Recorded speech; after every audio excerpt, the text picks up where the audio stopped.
नमस्कार दोस्तों, राजस्थान में विधानसभा चुनाव सर पर हैं और हर जगह यही चर्चा का विषय है कि इस बार अपना प्रतिनिधि किसे चुना जाए। और इन्हीं कंफ्यूजन को दूर करने के लिए हम आपके लिए लेकर आते हैं निर्दलीय संवाद। आज इस वीडियो में हम चर्चा करेंगे कि राजनीतिक दलों के पक्षपात के खिलाफ हमारे पास कौन सा एक ऐसा विकल्प है जिसे हम देखकर भी अनदेखा कर देते हैं। सबको जानने के लिए जुड़े रहिए लास्ट तक मेरे साथ। मैं हूं चेतना शर्मा और आप देखना शुरू कर चुके हैं राजस्थान संवाद। तो अक्सर ऐसा देखा जाता है कि राजनीतिक दल बहुत पक्षपात करते हैं। कई वोटर्स को शिकायत रहती है कि पार्टियां अपने हितों को देश और वोटर के हितों से ऊपर रखती हैं। वोटर्स के हितों की अनदेखी करके अपने हितों को प्राथमिकता देती हैं।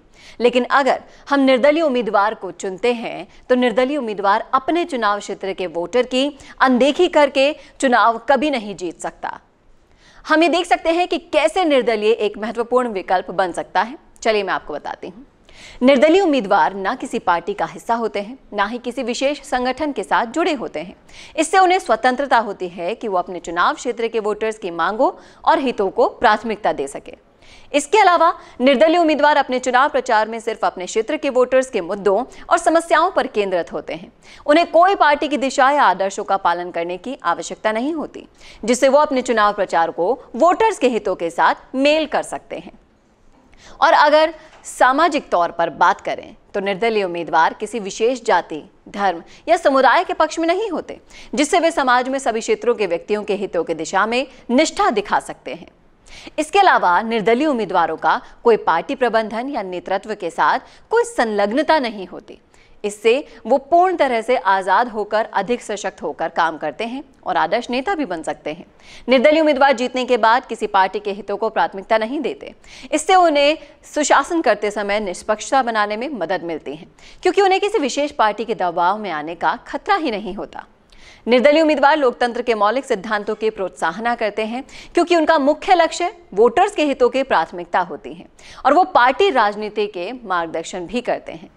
निर्दलीय उम्मीदवारों का आगमन राजनीतिक प्रक्रिया में एक बहुत ही अच्छा और नया विकल्प है, जो कि पार्टी राजनीति के बाहर होता है और विकल्पों की विविधता को बढ़ावा देता है। निर्दलीय उम्मीदवारों की सशक्त पहचान लोकतंत्र की स्थापना में मदद करना है, क्योंकि उन्हीं के माध्यम से वोटर्स की आवाज सीधे सरकार तक पहुंच सकती है।